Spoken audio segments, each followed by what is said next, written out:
Ghost of Tsushima was the best send-off for the PlayStation 4 we could have hoped for, and perhaps the entire console generation. It also happened to be my personal favourite of last year, so there, now you know. Sucker Punch delivered a truly beautiful game that highlighted the capabilities of a console 8 years old at the time.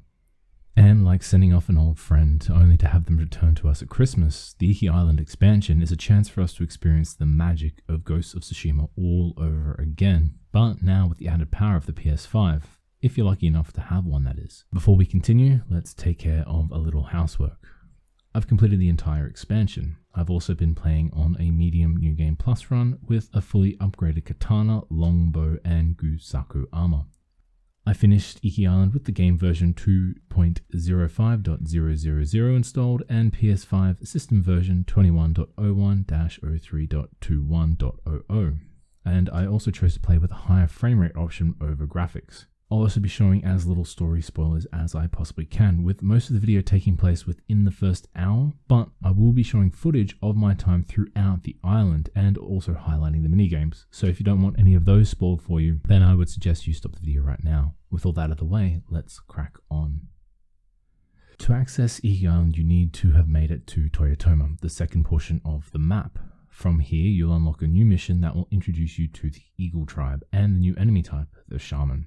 This cheeky little bugger will chant away, sending any other Mongol warriors into a rage, which causes a barrage of unblockable attacks. At first, I was a little concerned. The idea of a chanting shaman buffing his mates seemed a little removed from the grounded and realistic nature of the main campaign. But, luckily, the effects of the shaman aren't overwhelming in smaller groups, and rarely did I see more than 2 at a time in the larger parties. Suffice to say, deal with these dickheads first. Now, with our friends taken care of, we are given the option to travel to Iki Island and begin exploring Jin's past, confronting the eagle, and understanding the hatred the locals of Iki have for the samurai. The story is good. I do have some issues with it though, which we'll get to towards the end of the video. You've doubtless seen the trailer by now, and therefore you've seen the shot of Jin's horse drowning in the water. Honestly, my gut sank seeing that. I don't think I could have handled another horse death in this game. Thank fuck then that Sucker Punch knew this, and no sooner have you landed on Iki that you've reunited with your horse friend. And you'll also gain the new ability, Horse Charge, allowing you to charge into Mongol groups, sending them flying or running away in terror. Naturally, this is at the cost of resolve. It worked fine and gave Jin a good advantage in combat, although it certainly wasn't a game changer.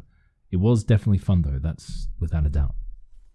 It's at this point, once you've got your horse back and you're able to really explore the island, it hits you, like really hits you. This island is truly stunning, especially with the current gen upgrade. If you have the option to purchase the upgrade for your PS5, do yourself a favor and go ahead. Don't listen to some outlets reporting that the PS5 only improves the look of Ghost of Tsushima by a minimal amount. This game looks even more stunning now that it can be let loose with the power of the PlayStation 5. As for Iki Island itself, the size of the map is roughly the same size as Izuhara, only slightly less populated with activities, but what it lacks in side quests, it makes up for in beauty. The contained size of Iki has really honed the landscape, taking in all the best biodomes of Tsushima and placing them entirely on a map a third of the size. Tsushima was gorgeous, I'm carrying on like it wasn't, but the tropical nature of Iki Island really just pops out. From the palm trees and jungle environment you find yourself in immediately after arriving, or the beach scenery scattered throughout, to the mountainous regions and long grassy fields in between. Sucker Punch have stepped up to the crease once again and have hit the graphics out for a massive 6. Before I touch on the story, let's go over some of the new additions in the director's cut and what it brings to the table. My favourite change is the option to have loadouts for armour. This is absolutely fantastic, something I didn't know I needed until I had it. Being able to swap out into your ghost armor with all ghost charms attached, and then when shit eventually goes south, you can change back into Gusaku's armor with damage and health buffs. It provides some really fun build play. It always annoyed me that I felt like I needed to compromise with what charms I chose to play with. Especially with so many different options available, a loadout mechanic seems like it was always meant to be there, but perhaps scrubbed off the cards prior to the original launch, perhaps due to maintaining realism or even short on time. Although, to be honest, the success of Legends probably helped to sway them into including it. Whatever the reason, it's a truly welcome addition. You also have the option to enable a locker mechanic, which is a welcome inclusion for those who found the combat a little too intense or tricky to keep track of.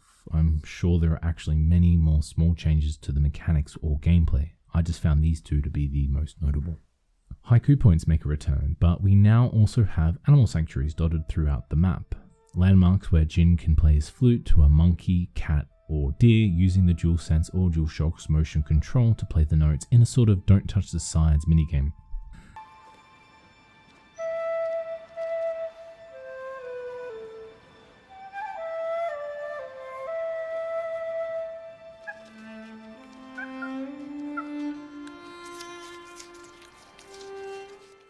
A successful live show will give you the option to pet the animal and provides you with a new charm that can be upgraded with your future gigs.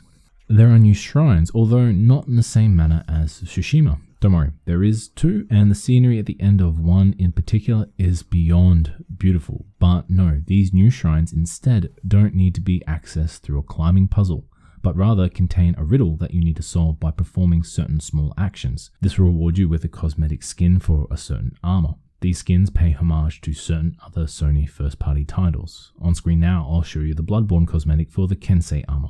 It looks bloody brilliant. Shame the armor isn't my favorite though. You can also obtain another new armor set for Jin, which is okay. But better than that is you can now have armor for your horse, which is obtained through the usual mythic quest. The horse armor, by the way, is aesthetically better looking than any of Jin's. I'm just putting that out there. There are also archery challenges scattered throughout the island. They are a lot of fun, but are difficult if you're a perfectionist who wants to get gold in every one. Best of luck out there. Last but not least is a dueling competition arena, and let's just say, fuck that place. It's not worth the reward and I hated it. Let's move on. There is a small change to dialogue now, which is dialogue choices, and to be honest, I'm not sure how I feel about them. They certainly do fit in with the overarching story of Jin and the narrative of Iki, and yet they don't pop up very often. So yeah, they're just a thing. For example, early on you encounter a smuggler. Choosing one dialogue path will annoy him and force you into a duel. Choosing the other dialogue tree will bring him over to your side and avoid the duel entirely. With all that said, you can now replay certain combat scenarios like Mongol territories, etc., including this duel, which I felt was odd because I never dueled the smuggler to begin with, so why the choice? Let's get back to the story and my feelings about Iki Island. Again, I won't touch too much on the plot outside of a brief overview and what takes place literally 30 minutes in. The eagle has come to Japan and is poisoning the locals in a bid to turn them into mindless horde. Jin, although not hesitating to protect the people of Iki, has to deal with his father's bloodied history with the island. After meeting the eagle, and who, to be honest, seems more of a threat than Kuton Khan, but anyway, the eagle forces you to drink the worst punch in Japan, and then you're off to free yourself and the island from the eagle's grasp.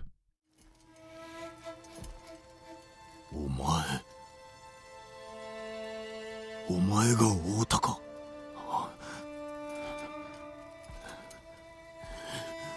対馬に送った石膏、すべて切ったぞ。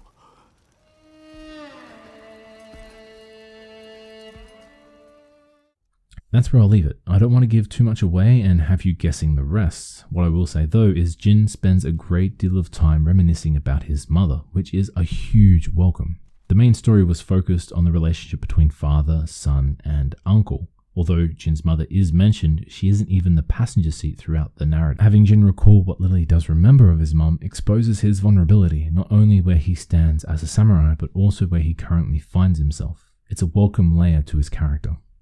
Returning to Ghost of Tsushima is both a blessing and a curse. I love this game, and I loved the expansion, although it does have its flaws, but it all came at the cost of sleep.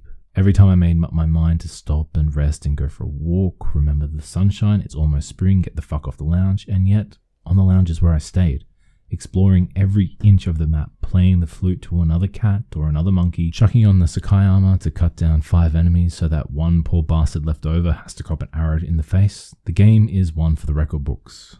But, as I said, it's not all sunshine and rainbows though. The game did crash on me 3 times during the 10 or so hours it took to 100% the island, and I have a few issues with the story and the expansion itself. One of those is the lack of new sword upgrade, technique, or ghost weapon. Now, I understand how this would disrupt the flow of the main campaign, but I really thought it would be included, so much so that I spent a few days getting back into Ghost of Tsushima so I could farm resources and steal. Now, not the biggest complaint in the world, but I really was hoping for something. But now we come to a spoiler warning regarding the story. So if you don't want to hear what I have to say, then skip to this time now. Right, good. You going? Let's talk about the story. I thought the eagle was wasted, and the sub-story of Jin's father and his history with Iki Island should have been the main plot. I had this idea of Jin fighting against the Sakai clan who were left over after he departed as a child, now coming back to take revenge on Tsushima, weakened by the Mongol invasion. It would have made for a great contrast to Jin's arc. After saving Tsushima and therefore Japan from the Mongols, having Jin fight against his fellow Japanese to protect Iki and Tsushima, in my opinion, would have made for a more engaging story than what the short-lived Eagle gave us. However, it was at this moment I realized that this would have made no sense unless you have completed the main campaign. If a new player went to Iki before finishing Toyotoma, then the impact of fighting against Japanese and former Sakai samurai would have been lost. Sucker Punch certainly couldn't have had the expansion take place at the start of Kamiagata, so I suppose the choice for the Eagle was a smart and safe option, and yet I still can't help but feel that the story was too short and too busy for its own good. My last annoyance were the Eagle visions, especially leading up to the final confrontation with the titular Eagle. The visions throughout the campaign were used sparingly and smartly, and yet for me, leading up to this final fight, they became an annoyance. We knew exactly where the scene was headed, so the visions just became a formality at that point. They lost all meaning and really shouldn't have been included. First-party Sony titles have, in recent years, outpaced most other AAA titles. Ghost of Tsushima was a game that really shows off what developers can accomplish when a publisher is willing to relinquish enough control so that a game can truly be worth the title of experience. After all, every game is an experience. Anthem was an experience. Avengers is an experience, but a game is more than just combat and story. A game needs more. A game needs developers with true passion for their craft. And what made Tsushima so special was the clear love of video games and of Japan that Sucker Punch has. It was present 12 months ago, and it's all the more obvious now. Although the expansion was great, I couldn't help but feel hungry for more when it came to the end.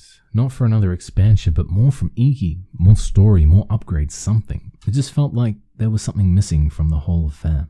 Where will Sucker Punch go from here? I don't think another expansion is needed, but a sequel is a guarantee, so maybe we'll see Jin in Korea. After all, Korea played a big part in Tsushima's history and is closer to the island than Japan is. Maybe we'll see Ghost of Busan. If you have the money and time, Ghost of Tsushima Iki Island is truly worth it and officially gets the Ry.Morrow handshake of approval. Hey, Ross, how you going, mate? Good to see you again. Yeah. Legends surrounding the Outback are fascinating to hear, and I'm always fascinated to hear them.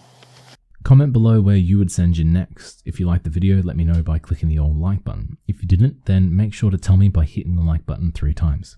Take care out there. See you later.